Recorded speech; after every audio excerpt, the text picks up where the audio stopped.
দর্শক, রংপুরে 4 জনের মৃতদেহ উদ্ধারের ঘটনার বিষয়ে তথ্য জানাতে আমাদের সাথে যুক্ত হচ্ছেন সহকর্মী শাহ বায়েজিদ আহমেদ। বায়েজিদ, এ ঘটনার সবশেষ কি তথ্য আছে আপনার কাছে? সেখানকার স্থানীয় জনগণ এবং পুলিশ কি বলছে? ইতিমধ্যেই এই ঘটনা জড়িত সন্দেহে 3 জনকে জিজ্ঞাসাবাদের জন্য আটক করা হয়েছে। রংপুর গোয়েন্দা পুলিশের পক্ষ থেকে আমাদেরকে জানানো হয়েছে 3 জনকে তারা জিজ্ঞাসাবাদের জন্য তারা হেফাজতে নিয়েছেন। আপনাকে তথ্য দিয়ে রাখি, এখন পর্যন্ত কিন্তু এই মাসুয়াটারি একেবারে থমথমে অবস্থা বিরাজ করছে। তার সহকর্মী, বাচ্চাদের যে বন্ধু বান্ধব এবং বিভিন্ন শ্রেণী পেশার মানুষ তারা কিন্তু আসছেন এখানে। কিছুক্ষণ আগে এখানে ঘটনাস্থল পরিদর্শন করেছেন রংপুর 3 আসনের সংসদ সদস্য মাহবুবুর রহমান বেলাল, এবং তিনি বলেছেন দ্রুত সময়ের মধ্যে এই হত্যাকাণ্ডের যারা জড়িত তাদেরকে বের করতে হবে।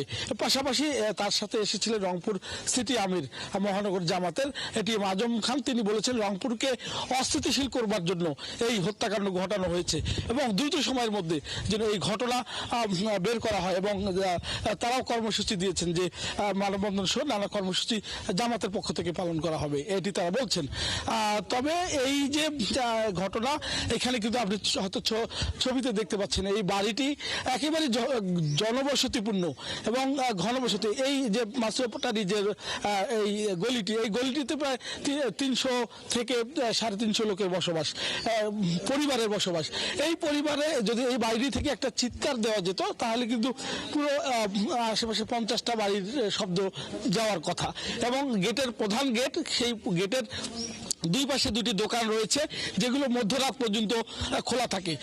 এবং একটি বিষয় লক্ষণীয় যে এখানে ঘটনার আগে কিন্তু বাড়ির যে বিদ্যুৎ সংযোগ সেটি বিচ্ছিন্ন করা হয়েছে। তার মানে পূর্ব পরিকল্পিত বড় ঘটনার অংশ হিসাবে এই যে এই ঘটনা, সেটি কিন্তু স্থানীয় মানুষ এবং প্রতিবেশীরা বলছেন। এবং ঠিক এই যে বাড়ির লাগোয়া উল্টো দিকে একটি মন্দির রয়েছে, সেই মন্দিরে কিন্তু জনসমাগম থাকে, লোকজন থাকে, এবং এই মন্দিরেও কিন্তু লোকজনের সবসময় উঠা বসা থাকে। এই যে চাঞ্চল্যকর ঘটনা, একই সাথে এই যে নিহতের স্ত্রী প্রীতিলতা, তার কিন্তু তার যে বোন, তাকে আগে রাতে কথা হয়েছে এবং তিনি জানিয়েছেন যে তিনি ভালো আছেন। এটি সেই মধ্যরাতের ঘটনা, অর্থাৎ বৃহস্পতিবার রাতের ঘটনা। তবে 1টার পর 2টার দিকে কিন্তু তার ফোন দিয়েছিল, কিন্তু দেখা গিয়েছে যে ফোনটা নেটের বাইরে থাকায় সংযোগ দেওয়া হয়নি। অর্থাৎ ধারণা করা হচ্ছে যে বৃহস্পতিবার মধ্যরাতে এই ঘটনা সংঘটিত হয়েছে।